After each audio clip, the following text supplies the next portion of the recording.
toes, knocked me flat on the floor of the room.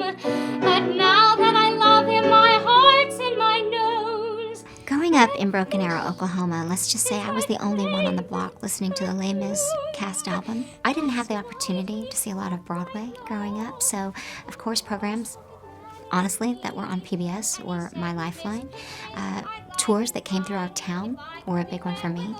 But it wasn't until I went to Oklahoma City University and met my voice teacher, Florence Birdwell, that she really opened up my mind, my soul, and my voice to other ways of thinking, other ways of singing. I grew up singing in church, so really Amy Grant and Sandy Patty were huge influences on me, as was Dolly Parton, country music. But so were singers like Julie Andrews and Barbra Streisand, Judy Garland. Thank goodness TV was invented while I was alive, because I would not have any way to see these shows. I think, every young performer, we don't know what we don't know until we come to New York, and hopefully we get a clue. One of the things I learned is don't put any rules on yourself. I was a leading lady and a character, and I was confused and sort of wasn't sure where I was going to land. An opera singer as well. There are no rules anymore. When you download music, it's almost like doesn't matter what category it's in. That's why I love doing all kinds. And I didn't know that growing up. I thought I would have to fit into a box. And I think it's important for young performers, especially those who want to do what I do, to understand that the only person putting rules on you is you. So don't do that. That was a big lesson for me. It's so interesting. I've always heard, don't ever think that you've arrived, because you'll look up and realize how much further you have to climb.